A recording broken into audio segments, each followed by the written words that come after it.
Good day, everyone. So, on the previous lesson, Ma'am Kathleen Feliciano has discussed about the branding and about branding mechanisms.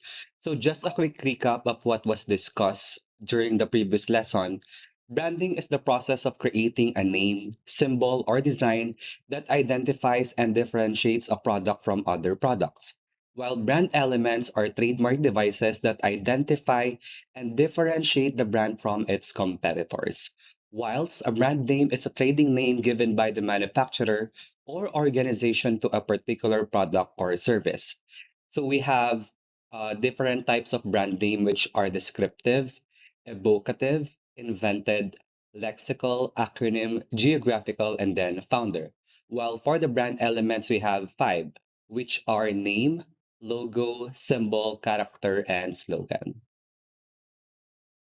So now we are going to talk about strategies in choosing a brand, or more simply known as branding strategy. So, branding strategy is very important because it helps inform the choices that you make as a business. Behind every brand is a brand strategy that helps inform the different choices that you make as a business. Your brand strategy is made up of several elements. It can be yung itsura ng mga websites ninyo, or on how the emails are being written, or the tone of the emails during your campaigns, or on how your values affect your business as a whole. It also includes the business's voice, the storytelling, the brand identity, the brand values, or the overall vibe of your business. Um, One recent incident that happened in the Philippines is that we have been struck with multiple continuous typhoons, especially in Luzon. So there are a lot of different brands out there or businesses out there, but one brand that stood out for me during those typhoons is Uniqlo Philippines. So they committed to donate 3 million pesos to go towards relief funds for affected communities and lifeware items for those in need.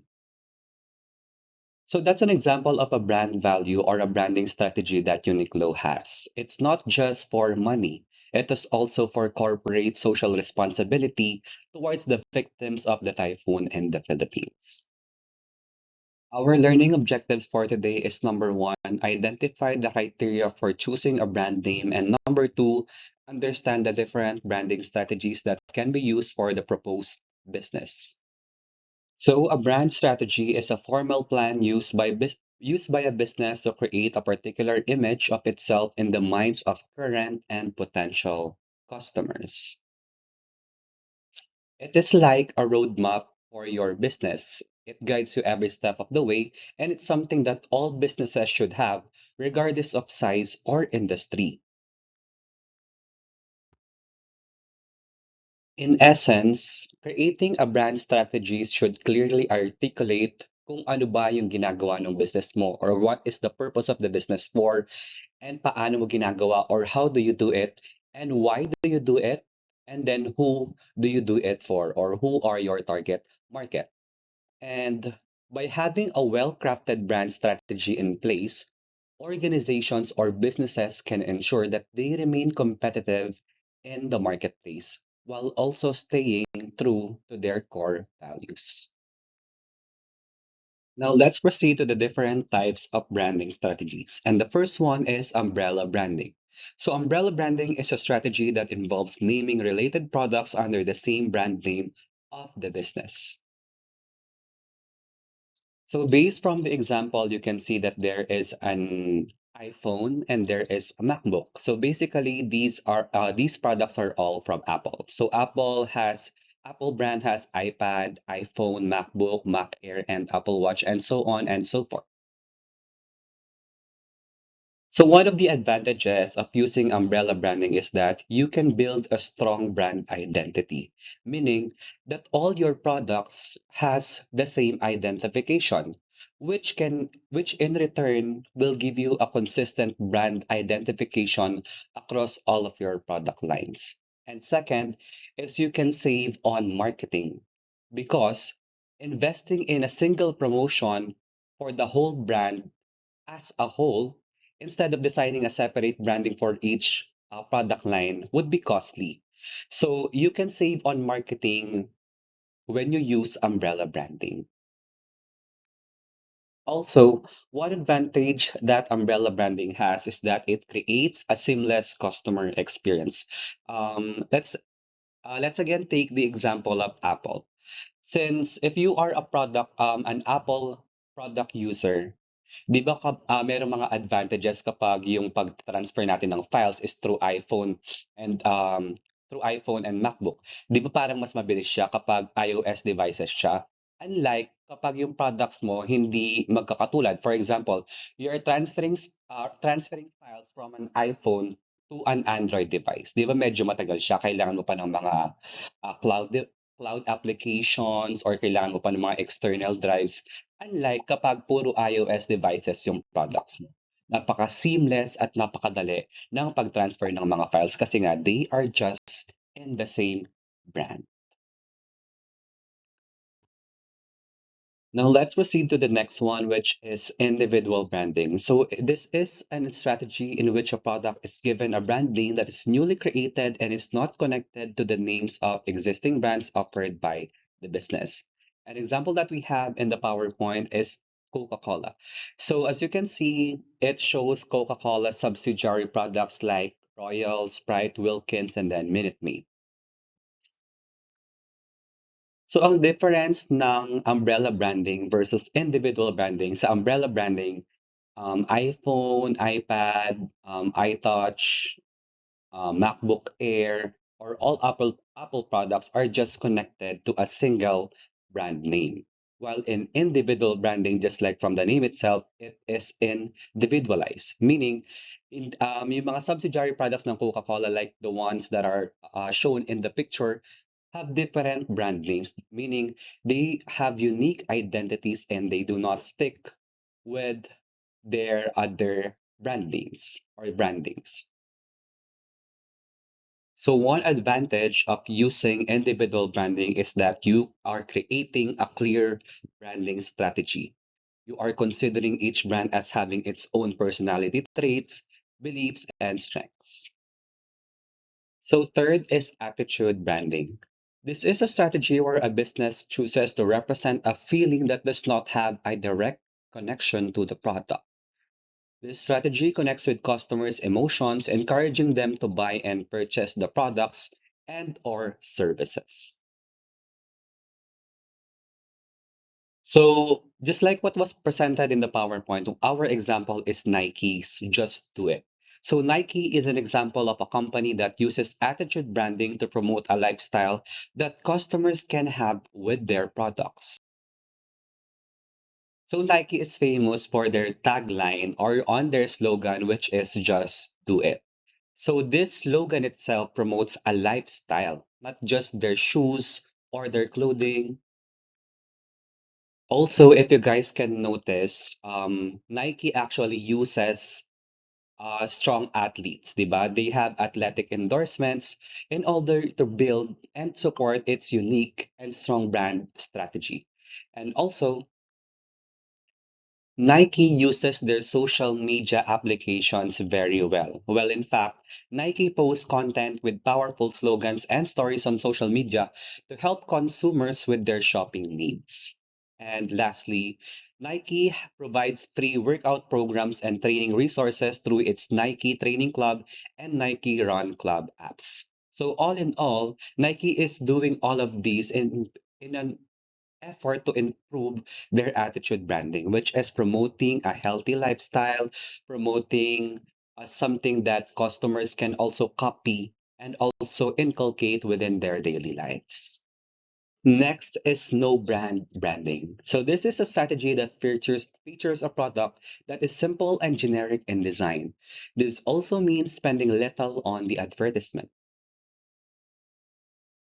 So kaya ito tinawag na no brand branding because this is a marketing strategy that focuses on the product itself rather than the brand. That's why hindi na masyadong pinag-iisipan yung brand name nila or yung branding. Um, And also, this is also referred to as minimalist branding. But why do they do this? Hindi ba parang disadvantage sa kanila na walang name yung brand nila? No. They actually believe the principle that their product's quality is good enough to attract consumers. They are actually thinking about that they do not even need to have a strong brand name in order to sell their products. So of course, when you do that, you stand out in a very saturated or on a very competitive market. Because all of these other brands out there, all of those brands out there are competing with very unique and very special brandings. Di ba iba-iba, kanya-kanyang mga pakulo. But of course, when you come out to the market with no brand at all, with just a good quality product, you will surely stand out. So meaning this approach can also help a product compete by focusing on quality over image. Now let's proceed to the next one, which is brand extension. So this occurs when one of the brands ventures into a new market. The brand name brings its own identity to the product mix. Example. So the example that is provided in the PowerPoint is Adidas. So Adidas is just known before as purely a shoe company. But now, as we all know, Adidas is also making jackets, athletic wear, fragrances, so on and so forth. So this is actually a strategy that is already being used by other brands out there. But it's just that we incorporated Adidas as an example because it's one of the most famous brands who use brand extension. One example of this as well is Colorette Cosmetics by Miss Nina Elaine Dizon Cabrera. Um, Colorette actually emerged even before the pandemic, and that they are already known for being a very inclusive Filipino brand, meaning they offered like a large range of lipsticks for a lot of skin tones. So they provided lipsticks for people with white skin or mga mapuputing tao, or they also provided lipstick shades for people na kayumanggi or yung mga tan. Okay?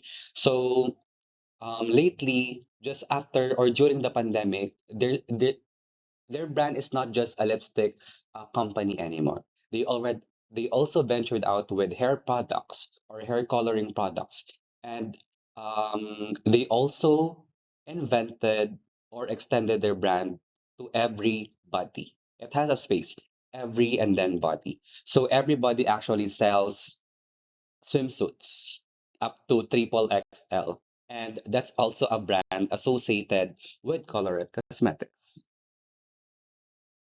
Next is private labels. So this is also known as store brands, and it has become more popular in supermarkets. So these are cost-effective brands made to compete with larger retailers. As what we see from the example below, it's from SM Bonus. So if you guys are going to go to SM supermarkets, you are going to see products which are also made and distributed by SM, and they name it or they branded it as SM Bonus. So they have mga cooking oils, and I think they also have mga sugar products, mga ganon. They have corned beef, they have kaong, and many other stuff. So last type of branding strategy is crowdsourcing. So crowdsourcing is the collection of information, opinions, or work from a group of people usually sourced via the internet. So here in crowdsourcing, it is not just the business themselves or the people in the business who is doing the branding strategy. This is actually now letting the customers be involved in the process, which in turn effectively drives up personal interest in the product. Let's take a look at one example. In Germany, McDonald's actually had a campaign where they had to create their burgers. So they call this the McDonald's Burger Creation Campaign. So in this campaign, McDonald's actually allowed customers to design their own burgers online and then vote for their favorites. So the winning designs were featured in restaurants for a limited time. So basically, one advantage of doing this is that you are going to encourage people to be loyal to your products because they would think that they are important because they are involved in the process of your branding strategies. Meaning they have a say or meron silang opinion on how your branding strategies are being implemented. One other example is recently NASA actually had a Name the Rover contest. So NASA asked students and the public to suggest and vote on a name for their Mars rover. So nagkaroon ng maraming mga selection, nagkaroon ng mga maraming elimination ng mga names, and then ang pinakananalong name is Perseverance. So yun yung naging name nung rover nung contest na yon ng NASA. Okay? Now let's go down to the criteria for choosing a brand name. Choosing a brand name is an important task for entrepreneurs because the brand name plays a major role in the identity of the business. So first one is distinctiveness, or this is also synonymous with uniqueness. So when you say that your product, your brand name, I mean, is distinct or unique, it means to say that your brand name should not be closely associated with another product. When we say Apple products, 'di ba hindi naman parang may isip ninyo yung mga literal na apple or yung literal na fruit, 'di ba? When we talk about or when we say Apple products, the one that comes to your mind is yung mga iPhone, iPad, MacBook Air, mga ganyan because Apple has a distinct and a unique branding. Next is word association. So when we use word association in utilizing the brand name, it means to say that the brand name should have a pleasant meaning. All right. So when we utilize word association, like I said, it should evoke positive and relevant emotions, ideas, or images that align with the product or the company it represents. One example is Dove. Di ba? When we say Dove, it evokes a feeling of peace, purity, and gentleness, which aligns with the brand's message of gentle care for their personal hygiene product. Next is legal requirements. So when we say legal requirements, your brand name should ensure that it complies with intellectual property laws and does not violate the rights of existing trademarks or entities. Because walang kwenta yung brand name mo or yung company mo kapag you steal or you violate the rights of other intellectual properties or entities. Next one is memorability. So the brand name should also evoke that feeling or sense of simplicity, and it should be distinctive enough to stick in people's minds. Di ba sometimes when we go to certain places, tapos hindi natin ma-remember yung name, parang hindi na natin siya ma-recommend sa mga friends natin kasi nga ang hirap tandaan or ang hirap alalahanin ng name ng specific place na yon. So that's why in our lesson, one of the criteria for choosing a brand name is memorability. This also means that number one, it should stand out, it is unique and not easily confused with other name, and it should also be simple. It should be short and straightforward names that are easier to recall. And also, it should have a rhythmic or catchy qualities. Next one is pronounceability. Of course, kapag yung brand name mo may word association na, may legal requirements na, may memorability na, of course, it should be easy to pronounce or easy to say and understand. Meaning to say, a brand name that is difficult to pronounce can create confusion. It can reduce memorability and hinder word of mouth promotion. In simple words, if your brand name has easy pronounceability, Word of mouth marketing can travel very fast. Yung friends mo pwede niyang ma-recommend ng ma-recommend kasi madali siya i-pronounce or madaling kumalat yung brand name mo because again, it is easy to say. And lastly, we have limitations. What do we mean by this? Di ba when we go on dates, di ba minsan we do not reveal everything all at once.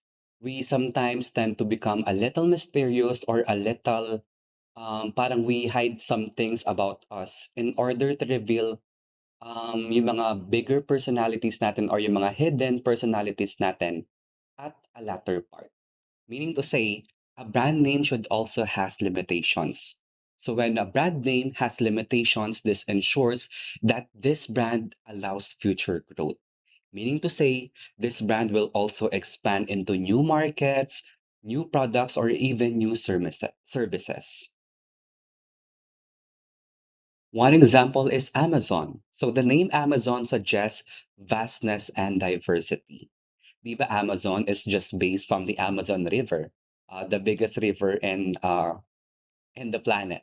So that brand name is actually very similar to this one because it also aligns with the company's evolution from an online bookstore to a global e-commerce and now a tech giant. Now let's go to the steps for a successful brand building process. So brand building consists of detailed steps that aim to help you come up with an effective brand that stands out from its competitors. Number one is you have to determine the target audience. Just like when you are delivering a speech, first and foremost, the first job that you have when you are going to deliver a speech is that you need to determine on who the speech is intended for. Because hindi po same ang intellectual capacity ng elementary students as compared to senior high school students. So that's also synonymous here in a brand building process. First and foremost, you have to determine your target audience. So when building a brand, an entrepreneur must identify the target audience or the market that the brand will cater to. Next step is define the brand mission. So you have to know what are the advocacies, what are the brand's mission, what are the brand's vision and goals, what are its objectives. So you need to define the brand value, the values that you wish to convey to the audience, and the mission, which will basically depict the purpose of the brand existence. I mean. And third is research competition. And the current market that we live in today. Hindi po natin maiiwasan na maraming mga competitors. During the pandemic, ang daming mga food businesses na nag-emerge. And it's legal for these competitors to compete with us. Walang batas na nagsasabi na kapag ikaw ay ang pinakaunang milk tea seller or pinakaunang takoyaki seller, hindi naman binabawal ng batas na bawal nang gayahin yung certain product na yon. So we cannot evict competition in the market. So what you need to do there is to research about them. You need to analyze the competition, meaning to say, you need to find out what the competitors are offering that you are not offering. And your brand should also focus on what makes your product different and better than the rest. Fourth one, determine the brand guidelines. So when we say guidelines, these are specific set of rules or steps that we follow. So the brand guidelines set specific rules on how the business should interact with the audience. It helps maintain consistency and make the business more recognizable. So last one is market the brand. So the last step involves preparing a strategy to market the brand and apply the branding in every piece of communication. And then display the brand name in as many places as possible. And an entrepreneur may also identify new channels to promote the brand. Basta, here's a last step. As you can see, ang pinaka-focus na lang niya is on really putting your brand out there in the market or making your brand public. So that's already the end of the presentation. We will proceed with with the activity during our face-to-face sessions. And by the way, I would just like to credit Ma'am Hazel Joy Malyari for the PowerPoint presentation. She is actually the one who made the PowerPoint, and I was just the one who made the recording. Okay. So thank you so much for listening, and I hope that you guys slay our second quarter examinations. Thank you and God bless.